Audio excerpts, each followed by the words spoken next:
కష్టాలు అనుభవించిండో, రామ భక్తులు ఆయన మందిరాన్ని నిర్మించడం కోసం అన్ని కష్టాలు అనుభవించారనేది ఈరోజు మనమందరం ఒకటి గమనించాలి. రాముడు అనేవాడు కేవలం హిందూ ధర్మానికి సంబంధించిన వ్యక్తి కాదు, అది తప్పు అభిప్రాయం. రాముడు అనే వ్యక్తి ఈ దేశానికి సంబంధించిన వ్యక్తి, ఈ కల్చర్కి సంబంధించిన వ్యక్తి. ఇక్కడ నైతిక విలువలని ఆయన నుంచి తరతరాలుగా ఒక ఉదాహరణగా, ఒక ఎగ్జాంపుల్గా చెప్పుకోవడానికి ఎన్ని జన్మలు ఎత్తినా సరే రామ జన్మ అనేది ఒక స్పెషల్. ఎందుకంటే ఆయన ఫ్యామిలీకి ఏ విధంగా ఇంపార్టెంట్ ఇచ్చిండు, ఆయన ఏ విధంగా తన ప్రజలకు పరిపాలించిండు, ప్రజల కోసం, ప్రజల మాట కోసం ఎన్ని త్యాగాలు చేసిండు. మనం ఎన్ని యాంగిల్స్లో తీసుకున్న రామాయణంని ప్రతి ఒక్కటి మన జీవితానికి సంబంధించి, జీవిత విలువలకు సంబంధించినటువంటి విషయం తెలుస్తుంది. శ్రీరాముడు అనేది మీరు దేవుడిగా పూజించండి. ఇక్కడ మీ వ్యక్తిగత అభిప్రాయం.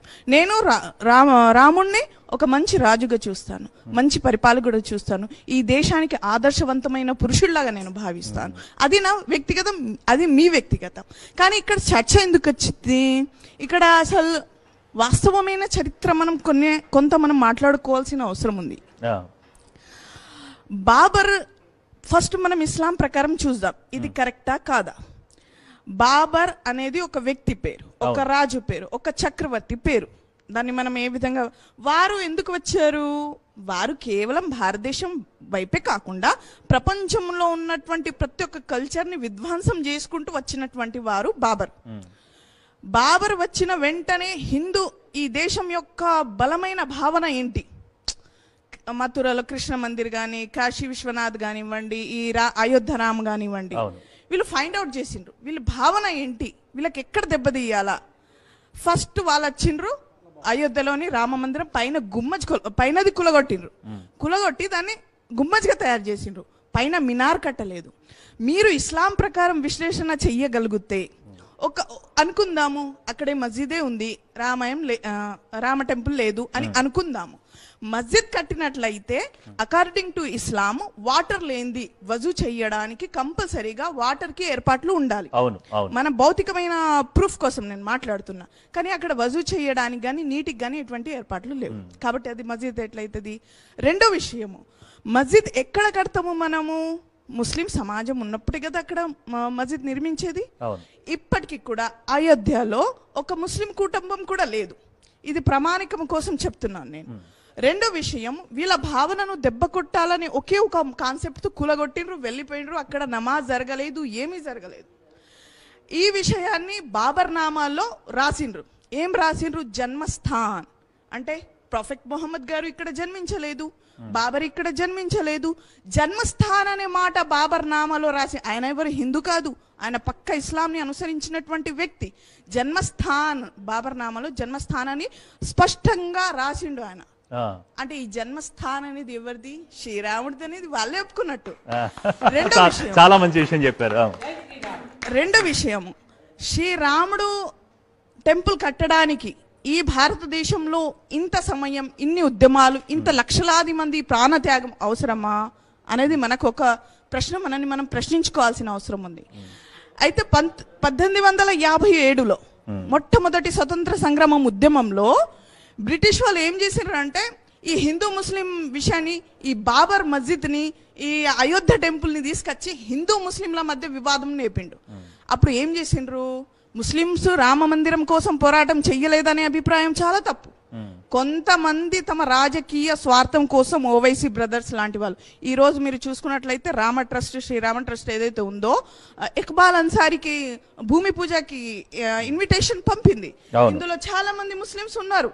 ముస్లింస్ లేరనే వాదన బిల్కుల్ తప్పు. అంటే మతం ఇస్లాం కావచ్చు, కానీ వీళ్ళ భావనలు ఈ ధర్మంతో మొదటి ఇన్విటేషనే ముస్లింలకు ఇచ్చారు.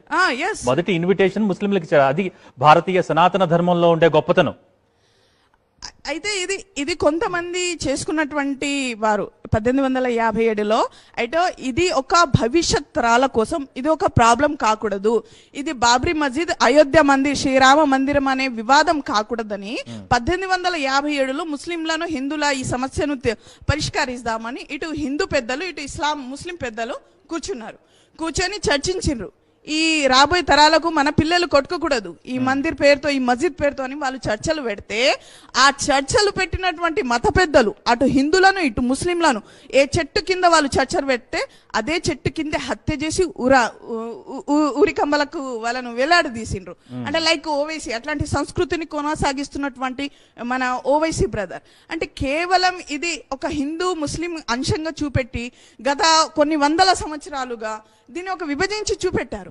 ఒకవేళ నిజంగానే ఓవైసీ బ్రదర్ ఒక మస్జిద్ కోసం పోరాటం చేస్తే యాహత్పూరాలో ఉన్నటువంటి మస్జిద్ ని ఎందుకు ఆయన కులగొట్టించిండు అనేది నాకు సమాధానం కావాలి.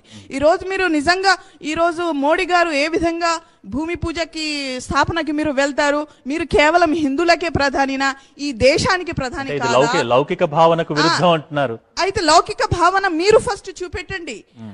మీ పార్టీలోనే ఒక ముస్లిం పార్టీ అని పెట్టుకున్నారు, అందరికి చెందింది పార్టీ అని పెట్టండి. మజ్లిస్ ఇత్తహాదుల్ ముస్లిమీన్ అని ఎందుకు పెట్టారు మీరు? ఈ దేశం యొక్క దురదృష్టకరం ఏంటంటే ఈ దేశ విభజనకి కారణమైనటువంటి ముస్లిం లీగ్ కూడా ఈ రోజు ఈ దేశంలో కొనసాగుతుందంటే నిజంగా అండి ఈ విషయంలో మనం పార్టీ ఏదైనా కావచ్చు, మన భావాలు ఏదైనా కావచ్చు, మనం నిజంగా అలా మాట్లాడుకుంటే పెద్ద చర్చ అవుతుంది. మనం చరిత్ర గురించి చరిత్ర వ్యక్తుల గురించి మాట్లాడుకుందాం. చరిత్ర వాస్తవానికి చరిత్ర ఇదేనండి. ఇటువంటి ఒక అంటే ఏదైతే సమస్యకి పరిష్కారం ఎవరు కావాలని రాజకీయ నాయకులు కోరుకోలేదు. ఈవెన్ ట్రిపుల్ తలాక్ లో కూడా ఈ రోజు 9 కోట్ల మంది ముస్లిం మహిళలకు ఏదైతే మా ముస్లిం సమాజానికి ఒక ముస్లిం అమ్మాయి పెళ్లి చేసుకోవాలంటే ట్రిపుల్ తలాక్ అనేది ఒక కత్తిలాగా తలపైన వేలాడుతూ ఉండేది. ఓ ఎప్పుడు తలాక్ తలాక్ అంటే నా భవిష్యత్ ఏంటి, నా పిల్లల భవిష్యత్ ఏంటని. అటువంటి 9 కోట్ల ముస్లిం మహిళలకు విముక్తి కలిగించినటువంటి ప్రధాని గారు ఒక్కొక్క సమస్య దేశ యొక్క సమస్యను పరిష్కరిస్తూ వెళ్తున్నారు. మాకు హోబుద్ది ఇది ఒక హిందూ ముస్లిం గా చూడకూడదు. రాముడు అనేవాడు అందరికి చెందినవాడు. ఈవెన్ ఇండోనేషియా ఒక ఇస్లామిక్ దేశం అండి. ఇండోనేషియా ఒక ఎయిర్లైన్ పేరు గరుడ ఎయిర్లైన్. అక్కడ ఈ ముస్లిం అమ్మాయిల పేర్లు సీతా లక్ష్మి అని పెట్టుకుంటారండి. వాళ్ళు ఇస్లాం ని అనుసరిస్తున్నారు అండి. మలేషియా ఒక ఇస్లామిక్ కంట్రీ అండి. వాళ్ళ కరెన్సీ పైన లక్ష్మి సరస్వతి బొమ్మలను ప్రచురిస్తారండి.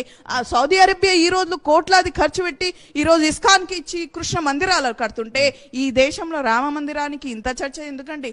ఇది రామ జన్మభూమి అండి. దేర్ ఇస్ నో డౌట్ మనం వేరే మతాలను అనుసరించవచ్చు, కానీ మన పూర్వీకులందరూ వాళ్ళ వంశస్థులు అనే విషయాన్ని ఇది తప్పక అంగీకరించాల్సింది. కావాలంటే మన డిఎన్ చెక్ చేసుకున్నా మనం ఎంత వెళ్తుంది. అయినప్పటికీ కూడా భారతదేశ గడ్డపై ఇప్పటికీ సర్వమత సమానత్వమే కొనసాగుతోంది. దాన్ని కొనసాగించేలా హిందుత్వ పెద్దలందరూ కూడా కృషి చేస్తూనే ఉన్నారు. నేను వెరీ షార్ట్ గా మీకు ఒక విషయం చెప్పి కంప్లీట్ చేస్తానండి. అన్ని ఇస్లాంలో 75 శాఖలకు చెందినటువంటి ముస్లింలు భారతదేశంలో ఒక్కరే ఉన్నారు. ఈవెన్ పాకిస్తాన్ ఈ దేశం నుంచి ఒక ఇస్లామిక్ దేశం ఏర్పాటు చేయాలని పోరాటం చేసినటువంటి అహ్మదియాస్ను ఆ దేశంలో ఉండనిస్తలేరు. షియా ముస్లింలను ఉండనీయలే, పార్సీలను ఉండలే.